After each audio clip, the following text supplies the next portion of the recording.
Depois querem formatura e alegria, mas que se foda se eu tô com meningite e pneumonia. O Brasil não me respeita, quer me ver morrer, quer um preso a mais, por que eu fui nascer? Pra não ter um carrinho, um Danone, eu trafico uma droga, ou morro de fome se eu não meter uma faca nas suas costas. A minha chance é 100% de acabar nessa bosta.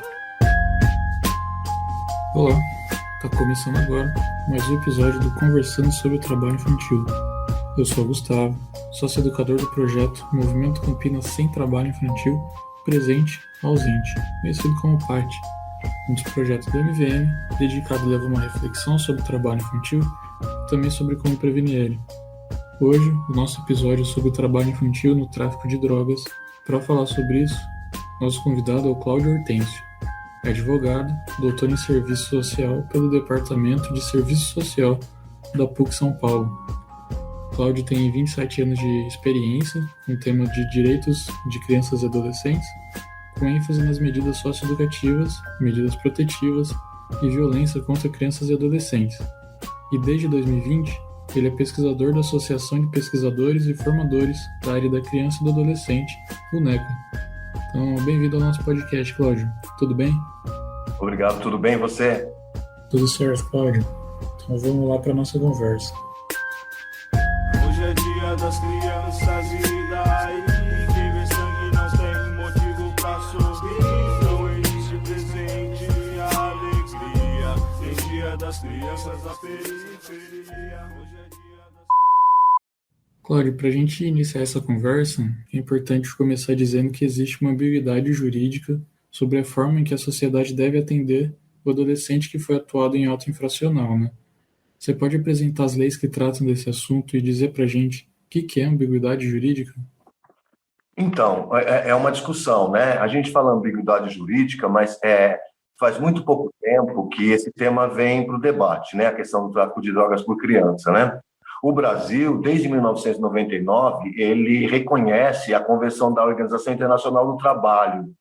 A Resolução 182 da Organização Internacional do Trabalho, ela categoriza as piores formas de exploração, as piores formas do trabalho infantil. O trabalho infantil sempre exploração, né? E ele categorizou nessa Resolução 182, no artigo 3º da Resolução 182, na linha B e C, ela fala que as duas piores formas do trabalho infantil é a exploração sexual, praticada contra criança e adolescente, e o tráfico de drogas, praticado por crianças e adolescentes. Uma coisa importante a gente dizer, quando a convenção ela fala de criança, a convenção ela usa a terminologia criança ao mesmo tempo. Do mesmo jeito que é utilizada a Convenção da ONU pelos Direitos da Criança, a Convenção Interamericana pelos Direitos da Criança. Na convenção, criança é um sujeito de 0 a 18 anos de idade. O Brasil fez uma divisão didática. O Estatuto da Criança e do Adolescente, ele classifica, ele categoriza a criança, o sujeito de 0 a 12 anos de idade incompletos. Adolescente de 12 anos a 18 anos incompletos, a categorização de adolescente. Então, ele divide um pouco essa perspectiva, porque quando se fala de medida socioeducativa, quando vai falar de ato infracional, quando a gente fala medida socioeducativa, ela só está ligada à perspectiva do ato infracional. A gente só fala do ato infracional praticado por adolescente. Obviamente que o Estatuto ele fala do ato infracional praticado por criança, mas a compreensão é outra. Ele não entra no rol das medidas socioeducativas. A criança não vai ser julgada. A criança, reconhecida no Brasil, de 0 a 12, ela vai receber medida protetiva. O adolescente de 12 a 18 incompleto, medida socioeducativa. A ambiguidade, ela aparece na perspectiva da compreensão do Estatuto. O ato infracional, no artigo 103 do Estatuto da Criança, ato infracional é análogo ao crime. Quando a gente vai para a convenção não fala de crime. Ela fala de exploração do trabalho infantil. Dá para entender qual é essa ambiguidade, não é? O Estatuto fala do crime, é ato infracional. O ato infracional é análogo ao crime. Existe muita resistência, inclusive dos operadores, né? Quem trabalha principalmente com socioeducação, com outros temas da perspectiva do direito da criança e do adolescente, entender que ato infracional, as pessoas às vezes um pouco minimizam um pouco, né? No início de carreira, as pessoas falavam assim, não, ato infracional não é crime. Basta ler a lei. O artigo 103 diz que ato infracional é equiparado a crime. Quando a gente vem com a ideia de que a OIT reconhece que a exploração sexual e o tráfico de drogas é uma perspectiva de exploração do trabalho, no Brasil reconhece como um crime. No entanto, Gustavo, é importante a gente compreender que existe uma compreensão jurídica interessante sobre isso, né? Eu não vou fazer uma defesa legalista aqui, simplesmente porque sou advogado. Existe uma existe uma súmula do Supremo Tribunal de Justiça, Superior Tribunal de Justiça, a resolução 492, que ela reconhece que o ato infracional na modalidade do tráfico de drogas para o sujeito abaixo de 18 anos de idade, a primeira medida socioeducativa, ela não vai ser a internação. Ele vai responder juridicamente, mas sempre com uma medida em meio aberto. Isso na primeira intervenção do ato infracional. Na segunda prática do ato infracional, ele pode, inclusive, ser internado. A literatura sobre a Convenção a 182 da OIT, ela fala muito da perspectiva do trabalho infantil, por isso que nós estamos discutindo isso. Então, categorizar essa perspectiva da exploração sexual contra a criança e do tráfico de drogas, aí a gente reconhece a ambiguidade, porque a gente está falando de crime, o Estatuto fala do crime, o ato infracional análogo ao crime, e, ao mesmo tempo, a gente reconhece a exploração do trabalho infantil. Então, existe uma diferença na forma de olhar para esse adolescente, né? Com certeza. E a ambiguidade, Gustavo, eu não vou ser tão extremista assim, mas quero entender na prática que existe muito mais preconceito do que a compreensão. É a mesma questão que a gente tem sobre o cuidado com o usuário de droga. O usuário de droga no Brasil, não só no Brasil, vamos falar do Brasil porque é a nossa casa. No Brasil é sempre crime. Tráfico de drogas é uma coisa pesada, ela é muito danosa, é muito violenta, mas há de se compreender também que a prática do tráfico de drogas nem sempre ela traz a violência contra a pessoa, que é caracterizada nas medidas de internação. Internação na Fundação Casa, por exemplo. A internação ela só é instituída para um adolescente quando ele envolve violência contra a pessoa. O tráfico, por si só, na nomenclatura, ele não traz a perspectiva da violência. O garotinho, o garoto que faz o aviãozinho, o garoto que faz a entrega de papelote, que faz a entrega de maconha, necessariamente não é violento, não é violência contra a pessoa. Algumas pessoas vão dizer, mas é uma violência contra a sociedade. Aí existe uma discussão preconceituosa bastante delicada.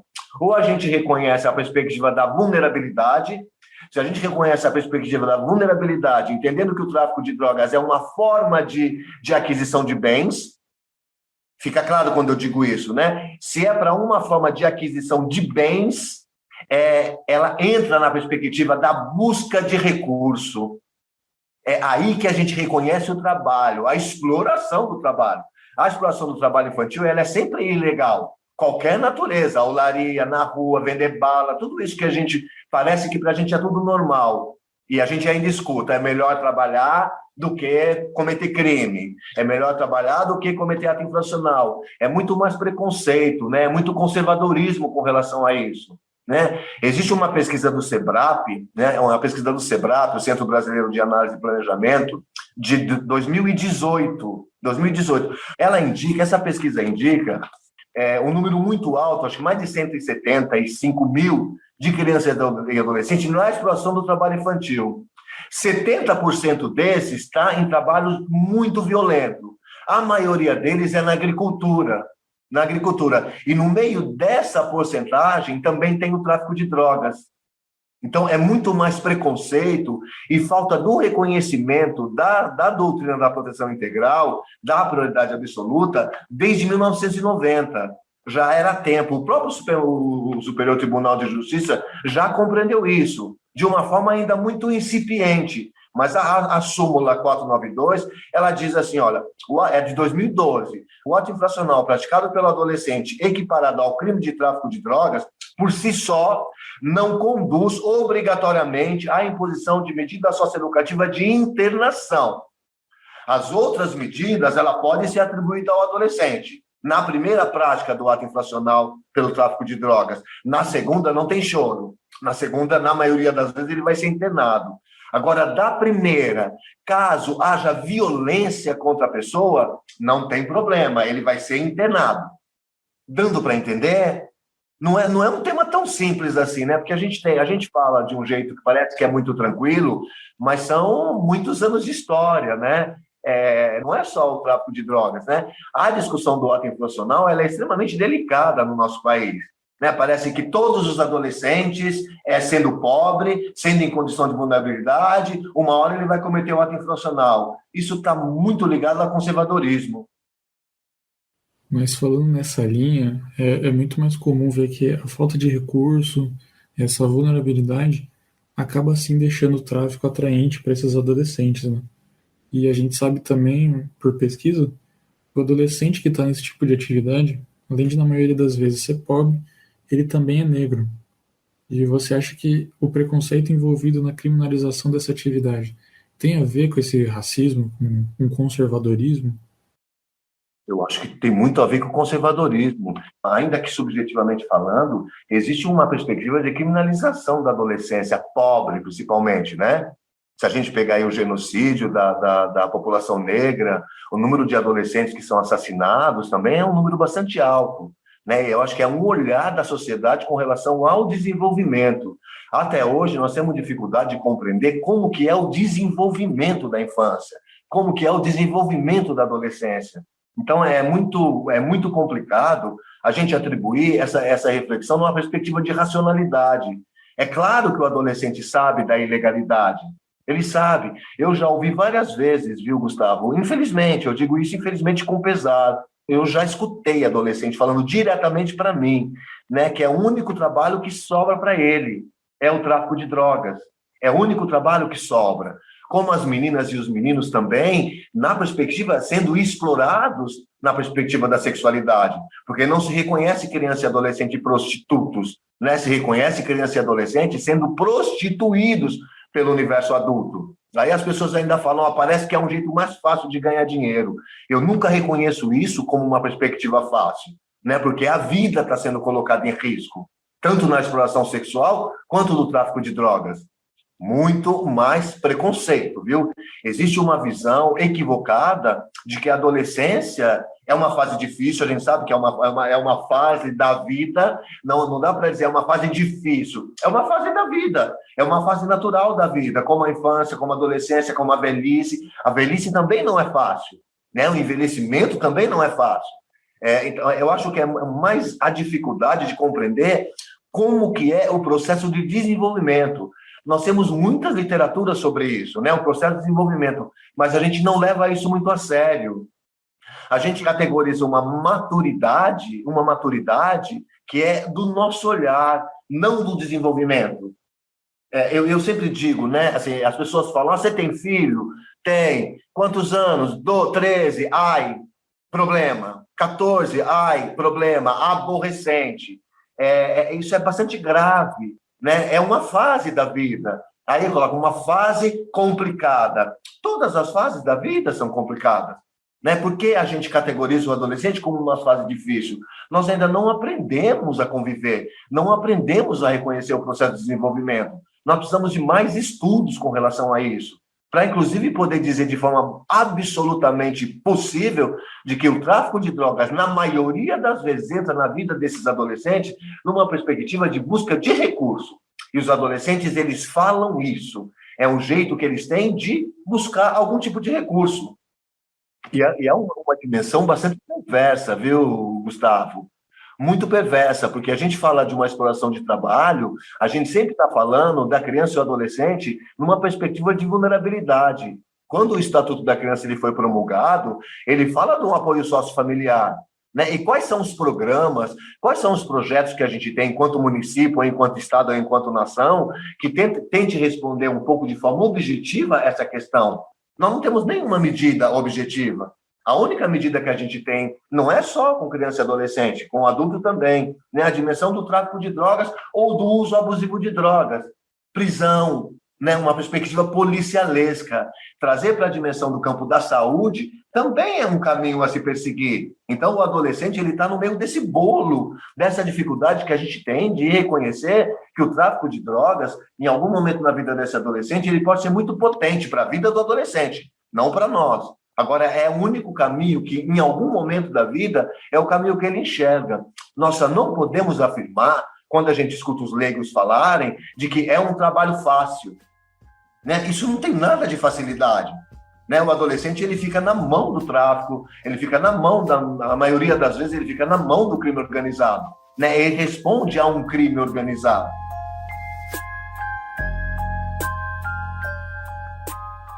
Você tá vendo que você tá fazendo bobagem com a sua vida, cara? Andando com aquele maníaco, aquele tarado lá, pra cima e pra baixo, um montão de cara armado.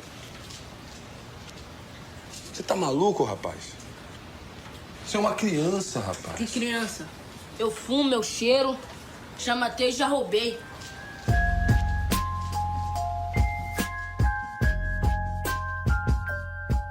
Cláudio, existe vantagem em olhar para a atividade de um adolescente no tráfico pela perspectiva da criminalização? Eu acho que não tem vantagem. Eu acho que é uma devolutiva para nós adultos pensarmos e repensarmos sobre isso, né? Não há vantagem, não há vantagem. Nós não vamos defender nunca. A única defesa que a gente faz é que é um trabalho perverso, que é um trabalho danoso, que é um trabalho que ceifa vidas, que é um trabalho que coloca esse adolescente na ponta da faca, que coloca esse adolescente na ponta da bala. Essa não dá para atribuir nenhuma vantagem com relação a isso. O adolescente pode responder, obviamente, a vida é dele. Ele pode responder, com o tráfico de drogas eu consigo colocar comida dentro de casa, ou consigo adquirir bens, e numa sociedade consumista, e é uma sociedade consumista, a gente taxa o adolescente como perverso. A própria sociedade produz esse consumismo absurdo. E o adolescente, ele também quer consumir, ele também faz parte dessa sociedade de consumo. Então, é muito difícil você olhar para o entorno da sua casa e ver que você não tem absolutamente nada. E o adolescente sai de manhã de casa, às vezes sem uma ocupação, às vezes fora da escola, já há muito tempo. Quando está no trabalho infantil, a escola já foi abandonada há muito tempo. E não só a escola, né? Não é só a escola, porque o ato infracional, na perspectiva do tráfico de drogas, ele limita as vidas, né? Se a gente for ver, sem fantasia, né, Gustavo? Mas se a gente pensar no livro do Paulo Lins, né, que motivou a construção do filme Cidade de Deus, né? O filme é maravilhoso, eu acho muito interessante. Interessante quando ele traz o tráfico de drogas ou o dono das bocas sendo instituído na mão das crianças. E no livro do Paulo Lins, são crianças, são poucos, tem adolescente também, mas existe um número altíssimo de criança que na comunidade ele enxerga esse movimento como uma potência, como um lugar de ser enxergado, né? Não sei se você lembra, né? Mas no Cidade de Deus, no livro, no filme também, tem lá o Filé com Fritas, né? Que é um garoto que o começo do trabalho dele é buscar comida para o tráfico. Ele vai buscar as marmitas, ele vai buscar comida. E buscando a comida, ele começa a ser introduzido nessa dinâmica do tráfico de drogas. E a busca da marmita é um jeito dele se inserir nessa perspectiva, porque é um jeito de conseguir recurso. É claro que tem a adrenalina, é claro que tem a ânsia da juventude, é claro que tem o ímpeto da adolescência, é porque eu estou velho, eu não consigo categorizar muito, é o meu pensamento quando eu tinha 14, 15 anos de idade, mas você é mais jovem, né? Dá para a gente pensar, quando a gente é jovem, né? Assim, o poder da adrenalina, né? O poder da emoção, né? O que isso causa na vida do adolescente. E quando os meninos chegam em medida socioeducativa, por exemplo, no centro socioeducativo, às vezes por tráfico de droga, às vezes por qualquer outro infracional, às vezes ele chega um pouco crescido, né, um pouco potente, né? Olha, eu fiz isso, eu fiz aquilo. É um jeito de ser enxergado, né? O professor Antônio Carlos Gomes da Costa, ele falava, né, se a gente precisa ter a capacidade de compreender a simbologia do ato infracional. Nós ficamos muito tempo na ideia de que, na execução da medida socioeducativa, era importante que a gente não trabalhasse com o adolescente o ato infracional, porque o ato infracional já foi julgado, nós não vamos retomar aqui, né? Mas é importante que as equipes socioeducativas que acompanham esses adolescentes com tráfico de drogas ou qualquer outro tipo de ato infracional, que compreenda, não é a motivação, não é uma justificativa do crime, não é uma justificativa do ato infracional, mas a nossa capacidade simbológica de ler a simbologia desse ato infracional. O tráfico de drogas, ele é praticado por criança e adolescente, ele traz para a gente uma equação objetiva. Qual que é a equação objetiva? Independente da emoção, entre aspas, essa emoção, como eu disse para vocês, tem a busca de um lugar no mundo. A busca desse lugar no mundo, às vezes, ela é alcançada pelo desvio. É alcançada pelo desvio. Aí eu vou falar bastante do Cidade de Deus, que para mim é muito emblemático, né? Tem um momento que o Dadinho, né, que é o Lombroso, né, aquele garotinho que mata todo mundo no motel, né, independente do roubo que foi feito anterior, ele fala o tempo todo, eu sou bicho solto, eu já matei, eu já cheirei, eu já roubei, como uma potência.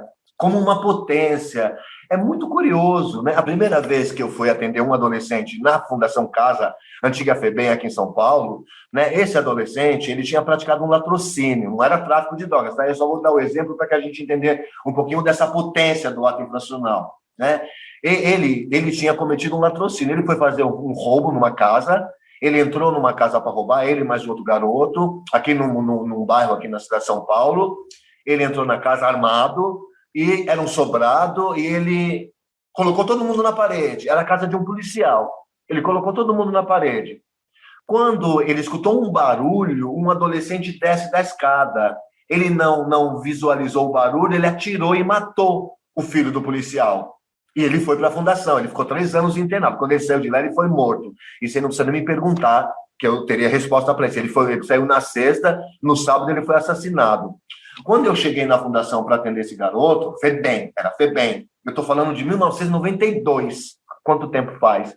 Ele chegou com uma revista, aquela revista horrorosa, que chama Veja. Ele chegou com aquela revista e me mostrou. Ele falou assim, olha, doutor, sou eu, com um grau de felicidade, com um grau de... Claro que tinha aí um rebaixamento intelectual, tinha outras questões no meio da história toda, mas ele mostrava isso como um protagonista, assim, olha o que eu fiz, como se fosse uma coisa muito positiva. Eu já vi adolescente também falar para mim, eu fiz a transação de 300 pinos em 2 horas. Eu corri na comunidade, em 1 hora, 2 horas, eu distribuí mais de 300 pinos de cocaína. Então, é como se fosse uma potência. Se a gente não lê essa potência, entre aspas, a potência, tá? Se a gente não lê de uma forma objetiva, a gente não consegue trabalhar com esse adolescente, não conseguimos executar a medida socioeducativa para que esse adolescente consiga enxergar outras possibilidades de vida. Você oferta outros caminhos. E também a gente tem que tomar muito cuidado, Gustavo, porque quando a gente diz que é reconhecido como trabalho, o ato infracional, é importante a gente dizer que o Brasil, ele é proibido o trabalho abaixo de 16 anos de idade. Dos 14 ao 16, a emenda 20, a emenda constitucional 20, ela diz, olha, de 14 a 16, pode trabalhar na perspectiva de aprendiz, não na perspectiva do trabalhador, na perspectiva do aprendiz. O registro numa carteira profissional, o registro do trabalho é só a partir dos 16. E a maioria é abaixo dos 16 anos de idade. A gente tem que tomar muito cuidado com a discussão, porque isso também pode fomentar na sociedade, por conta do preconceito, do conservadorismo, a liberação do trabalho para o adolescente menor de 16 anos de idade. O trabalho para o menor de 16 anos de idade, ele é nocivo, ele é danoso, porque todos os decretos que falam do trabalho infantil, você deve conhecer um monte de decreto que existe, não existe um trabalho que não seja vulnerável para aquele menor de 16 anos de idade. E mesmo com 16 anos de idade até 18, existem umas restrições. Eu não vou trabalhar na olaria, eu não vou trabalhar num torno, eu não vou trabalhar no sol a pico. Ele tem que ter um cuidado. Na perspectiva legal, eu não vou ser legalista, mas na perspectiva legal, Gustavo, nós avançamos muito, viu? Vocês fazem estudos aí, né? É um programa de trabalho, né? Que tenta enfrentar o trabalho infantil. Você tem uma legitimidade jurídica para exercer o trabalho. porque existem vários decretos que determinam isso. O risco é a gente trazer o debate público e ter um grande debate para poder diminuir os 16 anos de idade. Para a gente voltar lá no século passado, que foi ontem, que o adolescente de 14 anos de idade pode trabalhar. O que a sociedade comum diz, tem que trabalhar. É melhor trabalhar do que cometer ato infracional. Nós estamos falando de desenvolvimento, a gente não pode esquecer isso o tempo todo. A justiça, ela não tem a capacidade de reconhecer isso. Quem vai dizer do desenvolvimento é as ciências da saúde.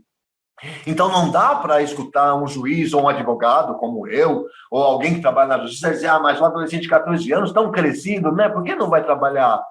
Tem um exemplo muito curioso com relação a isso. Se um dia você puder, é só uma sugestão, tá? É um documentário na segunda vara de infância e juventude do Rio de Janeiro, nos momentos de julgamento, de audiência dos adolescentes que passam pelo sistema de justiça do Rio de Janeiro. As audiências, elas são reais no filme, viu? Elas acontecem em tempo real. O adolescente está sendo julgado ali, naquele momento. A mãe está presente, ou o responsável está presente, é a audiência real. A única coisa que não é real é o rosto do adolescente, porque é proibido divulgar. O rosto do adolescente são de outros meninos da comunidade, mas o julgamento é dos meninos que cometeram um ato infracional. E você vê a postura da juíza. Tem momentos que a juíza fala assim para o adolescente: por que você não vai vender uma bala no farol? Por que você não vai fazer isso ou aquilo? É uma juíza, é o Estado falando. Olha o peso que isso tem. É proibido esse tipo de trabalho. E ela fala, vai ajudar sua mãe, vai vender bar. A gente fala isso para os pobres, para os filhos da gente, a gente não fala isso. Né? É muito desagradável, eu não sei vocês, mas é muito desagradável. Eu moro aqui no centro da cidade de São Paulo. Né? A garotada aqui no farol vendendo bala, 50 centavos, R$1, 30 graus, 32 graus, e a garotada está na rua, vendendo água, vendendo bala, independente da droga, viu? Eu tô ampliando esse debate para que a gente não figure só no tráfico de drogas. Tráfico de drogas é o nosso tema, mas ele tem um respingo muito grande, porque quando o adolescente está na rua, ainda que seja vendendo bala, ele já está na condição de vulnerabilidade. Então é muito fácil mesmo você cooptar esse adolescente para que ele possa ganhar um valor maior. Olha, se você trabalhar para mim, você vai ganhar um valor maior. Se você pode trabalhar 1 hora por dia, você vai ganhar esse valor que você ganha vendendo bala ou vendendo água. Mas também não vamos cair no ledo engano de que é um dinheiro fácil. Os recursos do tráfico de drogas para a garotada que não trabalha na ponta, não é nada que enche os olhos das pessoas, não, viu? Não se iluda com isso. Às vezes a mídia passa isso. Porque eles ganham mais, né? Como se ganhasse muito dinheiro fazendo tráfico de drogas. Do mesmo jeito que eles são explorados em outro tipo de trabalho, no trabalho do tráfico, eles também são explorados do mesmo jeito. Então, não vem com esse discurso furado de que, mas é um trabalho fácil, ele ganha muito dinheiro, né? Ele ganha 3 mil no dia, porque ele vai trabalhar um mês, vai ganhar um salário mínimo. Isso é balela, viu? Isso pode ter existido um dia. Hoje em dia, a inflação, ela pega tudo, inclusive o tráfico de drogas. E, Cláudio, a gente te ouvindo falar, percebe que você tem uma longa experiência de atuação nessa área, né? Eu gostaria que você dissesse para a gente um pouco sobre essa sua experiência. Quais que foram as ações que você viu darem mais resultado para os adolescentes? Tão difícil, né? Sabe que, felizmente ou infelizmente, Gustavo, sem modéstia, sem arrogância, eu viajei muito nesse país, fora do país também, por esses temas, né? Dentro do país, eu trabalhei muito e continuo trabalhando bastante. Né? Eu não tenho nenhuma afirmação positiva possível para dizer que eu vi alguma experiência. O que eu vejo é uma ação socioeducativa, que o Serviço de Medida Socioeducativa tem algumas ações concretas para que o adolescente possa reconhecer o risco, reconhecer a vulnerabilidade, para que a gente provoque, muito entre as fazer se provocar, tá? Provoque uma reflexão objetiva. Porque a primeira coisa que a gente precisa discutir com esses adolescentes, e sem sem potencializar o valor da vida. O valor da vida. Nós sabemos que o tráfico é cruel. Nós sabemos que o tráfico é cruel. Independente da dimensão do trabalho, ele é cruel na sua própria metodologia. Ele é cruel, né? Se você não reza, se você não lê a cartilha do tráfico, a sua vida vai embora. Né? Tem um limite a sua vida aí. O grande problema com relação a isso é que para o adolescente ele é imediatista.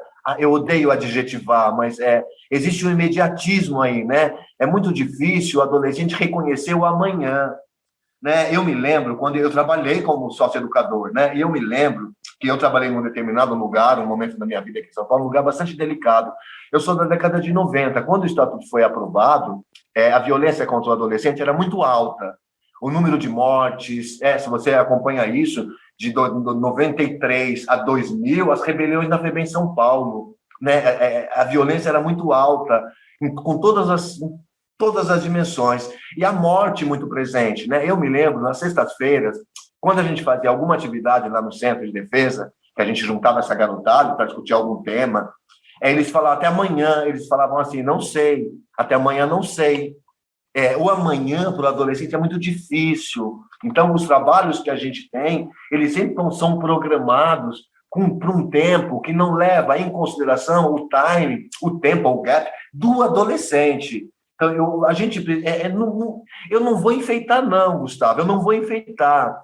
O único jeito da gente minimizar, não digo que a gente vai acabar com isso, porque a gente está falando de fenômenos, né? Fenômenos são difíceis a gente ter resposta objetiva. É transferência de renda. Transferência de renda. Transferência de renda não é só o Bolsa Família. Transferência de renda. Estou sendo claro? Eu me lembro da professora Miriam Veras, aqui da PUC São Paulo, né, falecida, infelizmente falecida, uma grande figura, muita gente conhece, aqui do Serviço Social, foi minha professora, foi uma das minhas formadoras. Ela dizia, não, a gente não pode minimizar o discurso. O Estatuto da Criança, ele fala de apoio sociofamiliar, não precisa nem falar do Estatuto.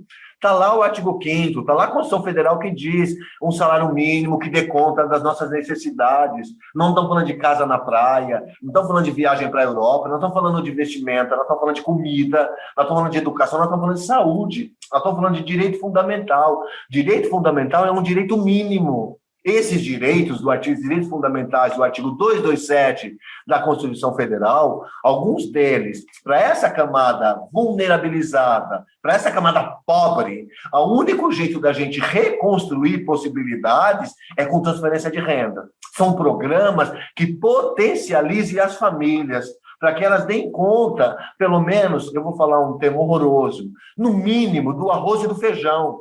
Então, enquanto a gente começar a discutir, definir meritocracia, de que ele não estuda porque ele não quer, ele não tem um trabalho decente porque ele não quer, a gente precisa sair dessa lógica. Existe uma ambiência social que não facilita isso. Então, nós temos que ter uma governança, que não é essa, nesse momento, eu vou ser bem objetivo, eu não vou fazer campanha política aqui, mas eu vou falar de política. Nesse momento, nós não estamos, desde 2018 para cá, um retrocesso tacanho, o aumento de crianças na rua, em Campinas deve ser a mesma coisa, aqui em São Paulo, na minha rua, eu não preciso nem ir longe, eu moro aqui no centro. Então, a gente vê isso se aumentando. Tem barracas de famílias morando aqui na rua. Aqui na Praça Pérola Baiton, onde eu moro, aqui do lado, em frente ao hospital, barracas, famílias inteiras morando ali. Então, o que se espera?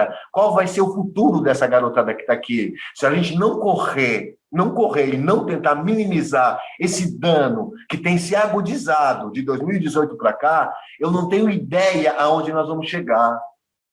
Eu não tenho ideia. Eu tive o privilégio, é privilégio mesmo, né? Eu tive na Colômbia 2 vezes, num estágio, 2 vezes. E eu tive na Colômbia, fazia pouco tempo que o Pablo Escobar tinha morrido. E os centros socioeducativos cheios de adolescentes. Adolescentes com um envolvimento gravíssimo de uso e tráfico de drogas. As comunidades terapêuticas, em algum momento, ela dava conta disso, Mas se o Estado é omisso, se a gente não pensa na potencialização dessas famílias, nós vamos enxugar gelo. Ainda que a gente interne Todos os adolescentes estão na prática da arte profissional, que eu não sou a favor disso, viu? Muito pelo contrário. E uma ambiguidade importante a gente reconhecer é que a ambiguidade, quando a gente fala da ambiguidade jurídica, quando se reconhece como um trabalho, exploração do trabalho infantil, nós não falaríamos em medida socioeducativa, nós falaríamos em medida protetiva, que está no artigo 98, 99, 100, 101 do Estatuto da Criança. É lá que estão as medidas protetivas. Então, eu entendo que, na maioria das vezes, na prática do ato infracional, seria muito mais profícuo. Eu não estou abrindo mão da medida socioeducativa em meio aberto, não, tá? Mas eu quero potencializar as medidas protetivas, aquelas que trabalham na perspectiva da restituição do direito. Não sei se foi claro.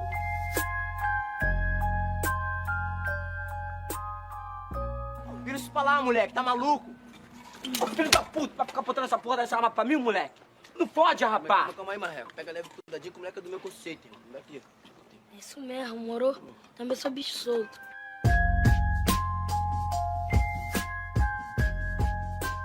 E, Cláudio, uma coisa que a gente costuma ouvir às vezes, um debate que é bem polêmico, né? E que pode talvez contribuir um pouco para a nossa conversa. Você acha que é importante trazer essa ideia da criminalização do tráfico de drogas, da guerra às drogas, para o debate sobre o trabalho infantil no tráfico? Sempre, né? A gente falar de criminalização das drogas, a gente está falando do campo da miséria, Gustavo. A própria terminologia, né? Guerra contra as drogas, né? Guerra contra as drogas. Essa guerra nós já perdemos, viu? Na minha visão, nós já perdemos. Guerra contra as drogas. Não há de se falar de uma guerra. Não há de se falar de uma guerra. E a gente falar de uma criminalização, ele fala do pobre, né? O Paulo Sérgio Pinheiro, ele falou uma vez, né? Numa entrevista, eu nunca esqueci isso, ele falou, enquanto a segurança pública entrar nas comunidades, nos morros do Rio de Janeiro, para buscar traficante, nós não vamos avançar nunca. O traficante está no asfalto, ele não está no morro, ele não está na comunidade. O que está na comunidade, o que está no morro, são os varejistas. O dono do tráfico, ele está no Boeing, ele está no aviãozinho dele, ele está no apartamento dele, ele está na Vieira Solto, ele está aqui em outros lugares. Né? Não é, enquanto a gente categorizar isso numa perspectiva de pobreza, porque são os pobres que são... É muito difícil você ter um... a gente encontra às vezes pegou um grande traficante, né, do determinado cartel. Até acontece. Mas uma coisa emblemática, eu estava dando aula na faculdade de Direito, na época, eu vou falar o que aconteceu. Aqui na Aldeia da Serra, é um condomínio de milionários aqui, na Anguera, indo para o interior aqui, né? Aldeia da Serra. Uma vez eles pegaram um estrangeiro, né? Não me lembro da nacionalidade dele, um grande traficante, morava aqui na Aldeia da Serra. Era vizinho de muitas pessoas famosas, inclusive, que moram ali, né? Era um traficante, um grande traficante. Então, era um grande catalisador de tráfico. E a gente continua pegando os pobres, né? Você anda prendendo os miseráveis. A criminalização das drogas vem também, não querendo ser repetitivo, vem também na perspectiva do conservadorismo, na perspectiva do preconceito. Né? Você vai aqui na Cracolândia, que vocês viram o movimento que está tendo aí da semana passada para cá, são os miseráveis que estão ali. São pessoas que, no meu entendimento, na maioria deles, eles estão adoecidos. E a gente trata isso com uma perspectiva de segurança pública. Aí tem lá um dia uma pegada da polícia, um fuzil, senta todo mundo, e que o fuzil na cabeça de todo mundo. Aquelas pessoas, algumas delas não têm nem noção do que está rolando.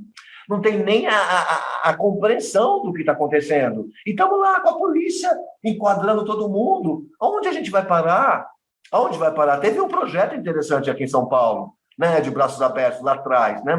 Cada vez que muda a gestão administrativa, cada vez que muda a gestão do município, é como se a gente estivesse começando A gente não leva a sério algumas coisas que já foram construídas. Então, os tais partidos políticos, eles começam a descaracterizar aquilo que foi feito de bom. Você não consegue trazer para o seu campo aquilo que funcionou. Então, fazer uma leitura, uma dimensão daquilo que funcionou, daquilo que valeu, independente de quem esteja na coordenação da gestão, a gente vai trazer. A gente sempre elimina. A gente sempre, cada 4 anos, a gente começa. A cada 4 anos, você começa... não dá mais, a gente precisa levar a sério tudo aquilo que já foi construído. Essa pesquisa do SEBRAP, ela é importantíssima, ela é de 2018, foram 18 meses de pesquisa, tráfico de drogas praticado por criança e adolescente, é uma pesquisa maravilhosa que diz pra gente como que isso funciona, existe um número muito grande envolvido nisso. Então, enquanto a gente não tiver uma ambiência política decente, uma política que reconheça o seu papel, a gente vai continuar só criminalizando. Vai criminalizar aquilo que for necessário criminalizar. Aquilo que não for necessário criminalizar, nós vamos cuidar na perspectiva da saúde.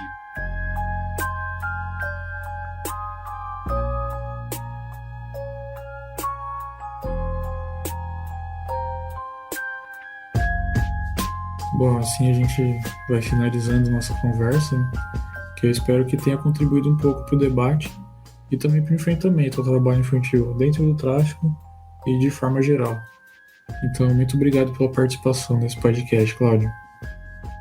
Então, eu queria agradecer o convite, né? Agradecer a Sandra, né, que entrou em contato comigo. A Sandra Matiello, eu trabalhei com a Sandra há 6 anos aí em Campinas, no CRAME Campinas, no final de 90, começo de 2000.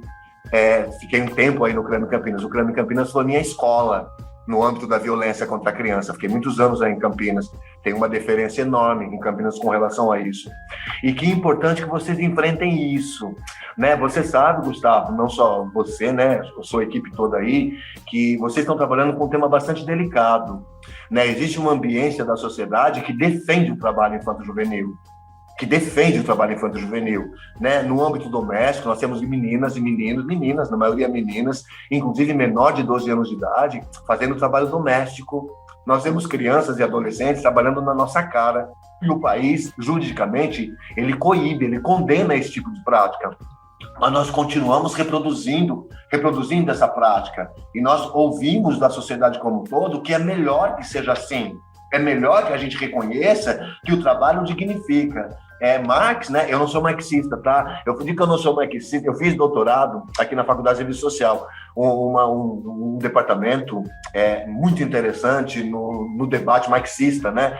Eu não tenho capacidade intelectual para alcançar a dimensão marxista, não tenho capacidade intelectual, né? Mas Marx fala de um trabalho decente. Trabalho decente. E a gente joga trabalho em qualquer lugar. Trabalho é uma terminologia latina, né? Assim, ela vem da perspectiva de trepalho, é tortura. Nós temos sorte, né? Não sei você, né? Nós temos sorte de trabalhar naquilo que a gente gosta. Eu quero imaginar como que é para alguém acordar às 5, 6 horas da manhã, ficar o dia inteiro na rua ou o dia inteiro na alguma fábrica ou em algum lugar, trabalhando naquilo que não te traz prazer, né? E a gente fica o tempo todo dizendo que o trabalho... nossos avós falavam muito isso, e os conservadores continuam falando que o trabalho dignifica, né? Então, antes de falar que o trabalho dignifica, tem que ter uma interrogação antes, né? De que trabalho nós estamos falando? E quando a gente está falando de tráfico de drogas, na perspectiva da exploração do trabalho infantil, a pergunta é essa: de que trabalho nós estamos falando? É um trabalho que violenta, é um trabalho que ceifa vidas, é um trabalho que diminui o tempo de vida, é um trabalho que desconstrói saúde, é um trabalho que faz muito mal. Então, é isso, o lugar de criança e adolescente é na escola. A gente fala na escola e também qual escola, né? De que escola a gente está falando, né? E de que mundo a gente está falando, né? Existe uma frase do Tião Rocha. Tião Rocha é um educador bastante famoso lá de Minas Gerais. Tião Rocha, matuto, né? Bastante interessante. Né? Eu falo matuto não muito pelo contrário, muito potente, um intelectual orgânico, né? Um intelectual bastante maravilhoso, né? Eu me lembro uma vez de uma fala dele, ele dizia assim: eu não estou preocupado em tirar as crianças da rua, né? Isso é para vocês, né? Eu não estou preocupado em tirar as crianças da rua. A minha preocupação é preparar a rua para que possa dar conta da vida dessas crianças. É uma lógica inversa da concepção comum que a gente escuta por aí, né? Se a gente conseguir compreender essa fala do Tião, nossa, nós avançamos séculos aí, se a gente compreender isso. Não é? A perspectiva primeira não é tirar a criança da rua. A rua é livre, a rua é nossa. A rua é de todo mundo.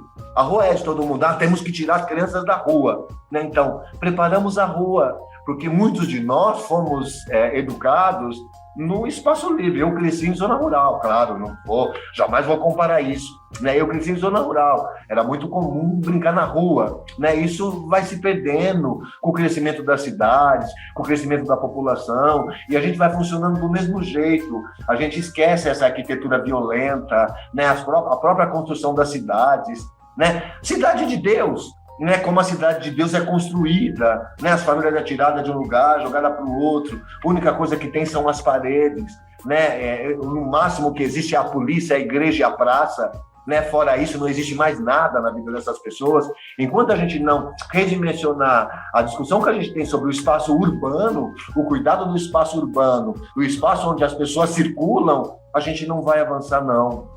Tá? Deixa isso, acho que é a Ronick, né, que fala muito disso, né? A Ronick, o Nabil Bonduque, né? É um povo que discute território, que discute espaço público, e a gente não consegue avançar nisso, né? Eu vivo numa cidade onde os carros que mandam nas ruas, né? Até quando a gente vai ficar nisso? Até quando a gente vai ficar construindo esse tipo de modelo de sociedade?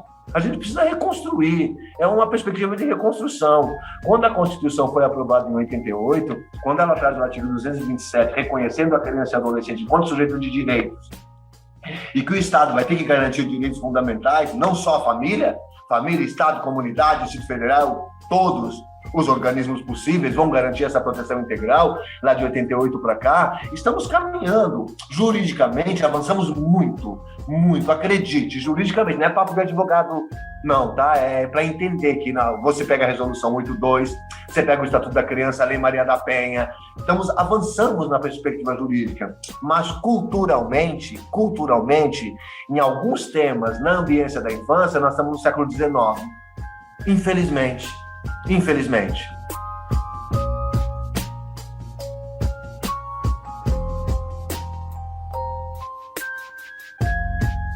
E para você que está ouvindo, muito obrigado por acompanhar a nossa conversa.